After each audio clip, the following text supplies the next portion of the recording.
ভারতের সর্বশ্রেষ্ঠ বৃহত্তম প্রাইভেট ব্যাংক, সারা বিশ্বের অন্যতম শ্রেষ্ঠ ব্যাংকের কথা নিয়ে বলছি, যে ব্যাংকের অন্দরমহলে এমন সব কন্ট্রোভার্সি হয়ে চলেছে একটার পর একটা, যেগুলো একটা বিরাট বড় প্রশ্নচিহ্ন সামনে দাঁড় করিয়ে দেয়। ঘটনাগুলো কি, এমন কি ঘটনা ঘটেছে যার কারণের জন্য কম বেশি সমস্ত বিনিয়োগকারী সেখান থেকে টাকা তুলে নিয়ে চলেছে এবং বিগত কিছুদিনের মধ্যে বিরাটভাবে পতন ঘটেছে। 45 কোটি টাকা হঠাৎ করে কিভাবে উবে গেল? ব্যাংকের চেয়ারম্যান, ইন্ডিপেন্ডেন্ট ডাইরেক্টর হঠাৎ করে উনি রেজিগনেশন দিয়ে দিলেন এবং যেতে যেতে অনেক কিছু বলতে বলতেও কোনো কিছু বললেন না, অনেক কিছু ধন্যবাদ দিলেন অনেককে, কিন্তু ম্যানেজমেন্টের বিরুদ্ধে একটি কথাও খরচ করলেন না। আরও অনেকগুলো ঘটনা ঘটলো, অনেকগুলো কন্ট্রোভার্সি এলো, ঠিক ভুল কী ব্যাপার বোঝা গেল না, কিন্তু একটা জিনিস বোঝা গেল, বিনিয়োগকারীদের যে বিশ্বাস সেটা কন্টিনিউ কমে যেতে শুরু করেছে, কনস্ট্যান্টলি সেল করে চলেছে তারা এই কোম্পানিটাকে। আজকের এই পার্টিকুলার ভীষণ গুরুত্বপূর্ণ ভিডিওর মধ্যে আমি বলতে চলেছি, হ্যাঁ আপনি ঠিক ধরেছেন, এইচডিএফসি ব্যাংকের কথা বলছি। এইচডিএফসি ব্যাংকের কথা নিয়ে আজকে বলবো, ঘটনাগুলো বলবো, কেন হলো, কিভাবে হলো। আমরা ওই তারিখ সময় না দেখে সরাসরি গল্পের দিকে চলে যাই। হ্যাঁ, একটা সুন্দর গল্পই বলা যেতে পারে। আমার যে ভিডিওর মধ্যে অসংখ্য গল্প আপনারা পাবেন এরকমই, এবং এই সব গল্পগুলো ভীষণ জরুরি প্রত্যেকটা বিনিয়োগকারীর জন্য, যদি সে সত্যি মূল্যটা বুঝতে পারে। গতকাল একটা দুর্দান্ত ভিডিও করেছিলাম, যে এটাকে কয়েকজন গল্প বলে ভেবেছিল, কিন্তু তার প্রত্যেকটা অঙ্গ প্রত্যঙ্গ ছিল একদম সঠিক। শুধু স্থান, কাল আর পাত্র, এই তিনটে জিনিসকে আমি একটু পাল্টেছি, না হলে যাকে বা যাদের উদ্দেশ্য তৈরি করা ভিডিওটা তারা কিন্তু বিব্রত বোধ করতেন। আমি চাইনি তারা বিব্রত বোধ করুন। আসা যাক, বিশ্বের অন্যতম শ্রেষ্ঠ যে ব্যাংকের কথা আমি বলতে চলেছি, আর ভারতের সর্বশ্রেষ্ঠ সর্ববৃহত্তম প্রাইভেট বেসরকারি ব্যাংক, সেই ব্যাংকের অন্দরমহলে এমন কি ঘটনা ঘটেছে। হঠাৎ করে দেখা গেল, প্রথম ঘটনার সূত্রপাত হলো অতনু চক্রবর্তী। অতনু চক্রবর্তী এই ব্যাংকের একেবারে বলা ইন্ডিপেন্ডেন্ট ডাইরেক্টর বলতে পারেন, কোম্পানির বলা যেতে পারে চেয়ারম্যান। এক সময় উনি এই ব্যাংকটাকে নিজে হাতে করে তৈরি করেছিলেন। এনার কিন্তু পরিচয় রয়েছে আরও অনেক।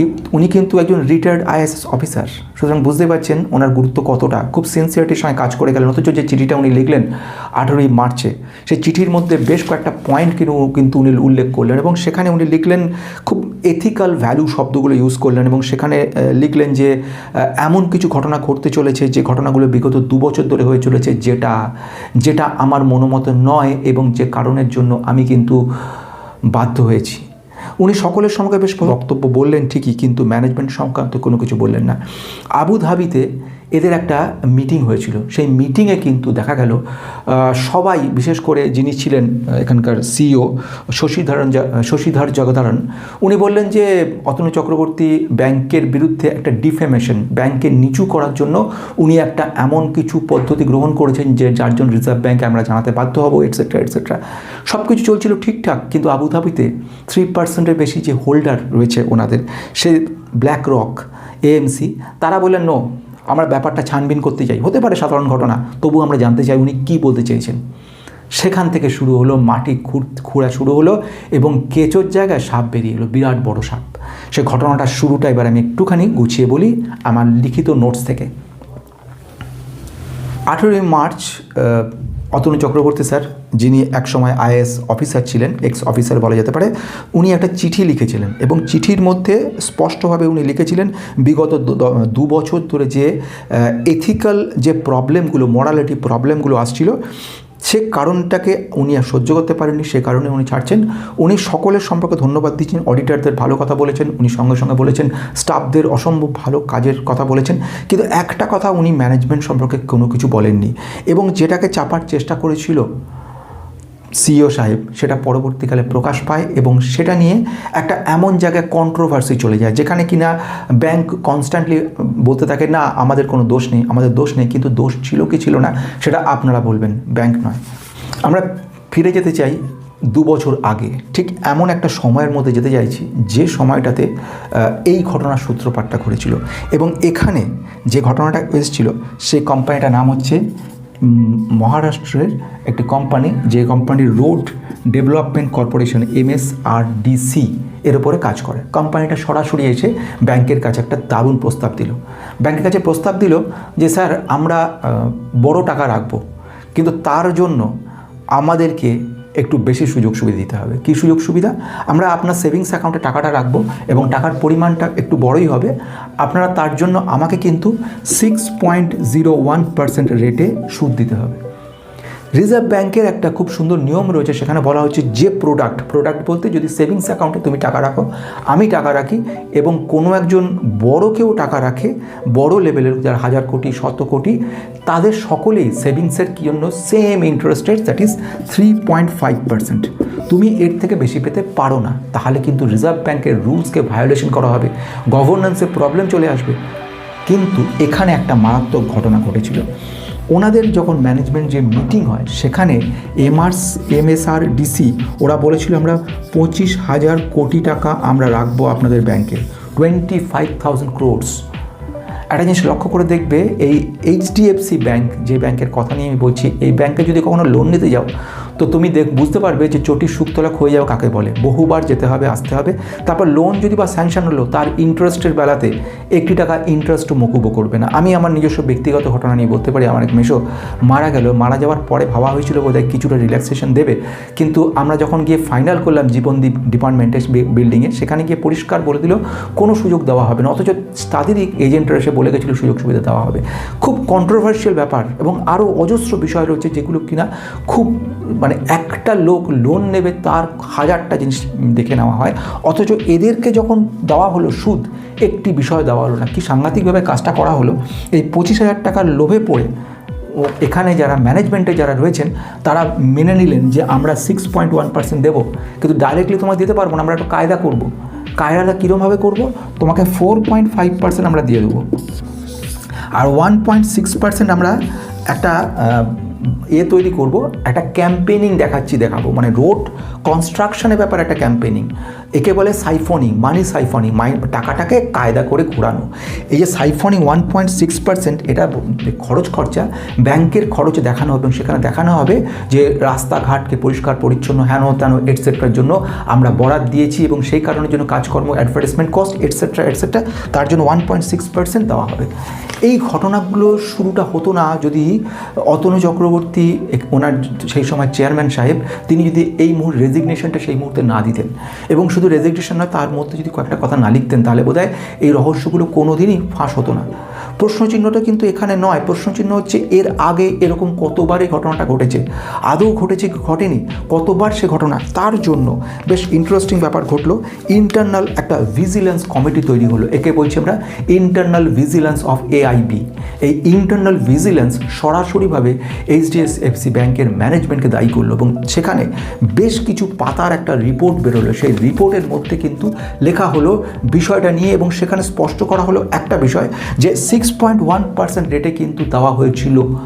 সেকেন্ড ওয়ান বলা হয়েছিল যে কি করে সেটা সম্ভব হয়, রিজার্ভ ব্যাংকের রুলস, যেখানে রিজার্ভ ব্যাংক নিজে এই ব্যাংকটাকে বলেছিল সেরা ব্যাংক, এবং রীতিমতো এই ধরনের ব্যাংকে বিশ্বাস করা যায়, ব্যাংকে সম্পূর্ণ চোখ বুঝে, এই ধরনের ব্যাপারে একটা ব্যাপার তৈরি করেছিল।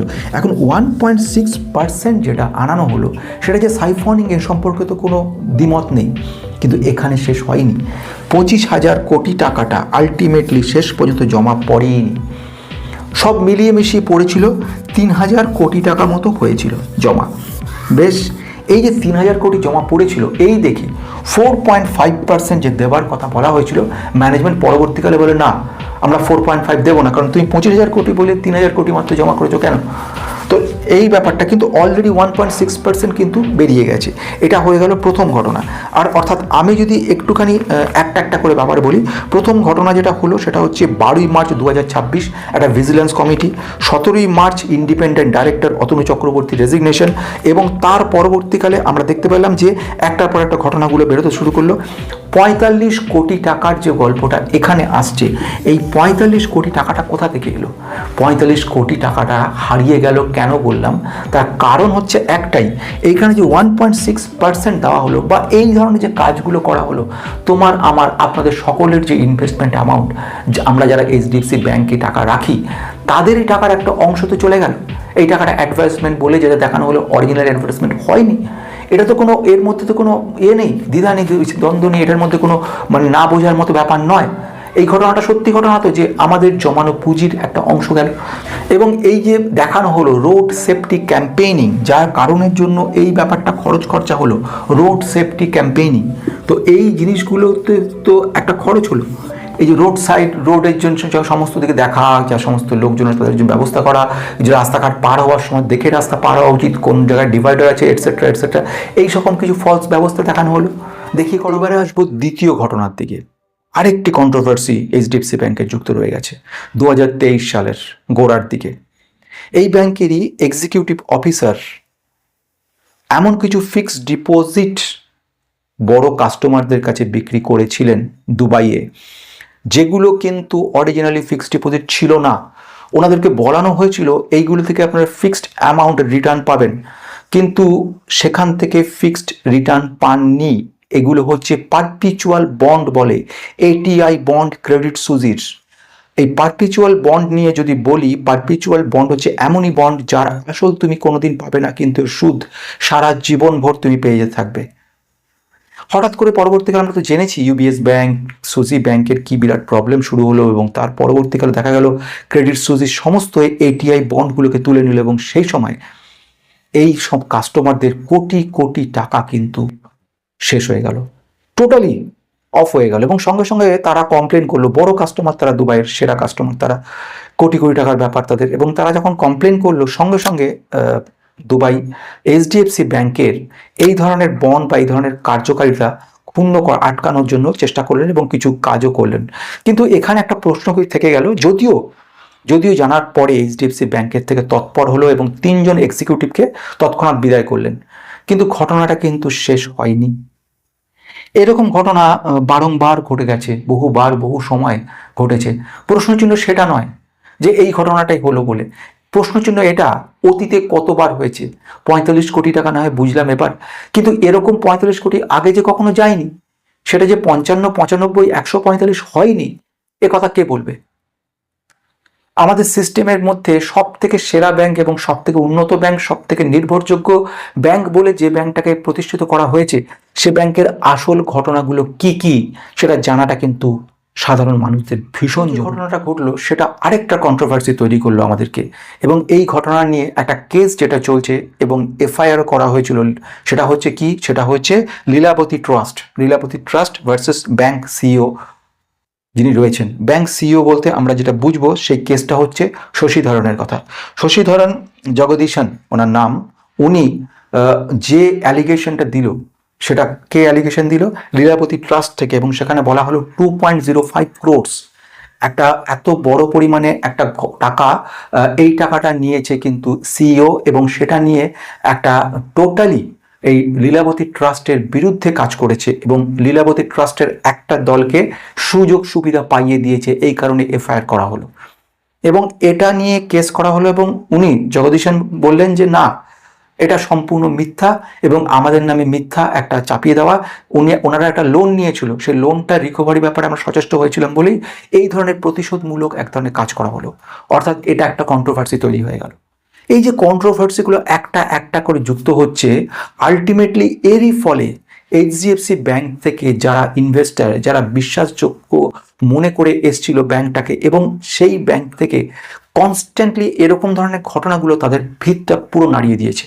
দেখা গেল কয়েক কোটি কোটি টাকা, কোটি কোটি টাকা তারা এখান থেকে কনস্ট্যান্ট সেল করা শুরু করলো।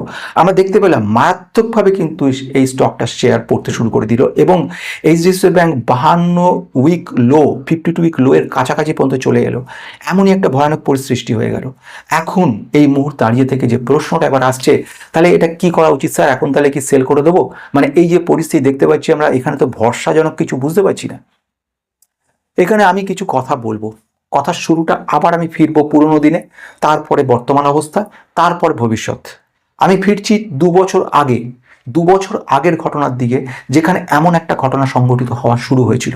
25,000 কোটি টাকা নিয়ে যদি কোনো ক্লায়েন্ট তাদের কাছে আসে, সেই ক্লায়েন্টটা যেহেতু বিশাল ক্লায়েন্ট সেই মনে করে, এবং তাদের থেকে সুদ বেশি দিয়ে বড় টাকা রাখা মানে আলটিমেটলি ব্যাংকের উন্নতি হবে, কাসা বাড়বে, ফান্ড বাড়বে, টোটাল ফান্ড বাড়লে লোন বেশি ডিসবার্স করতে পারবো, এই চিন্তা ভাবনার পয়েন্ট অফ ভিউ থেকে এইচডিএফসি ব্যাংক কিন্তু এই কাজটা করেছিল।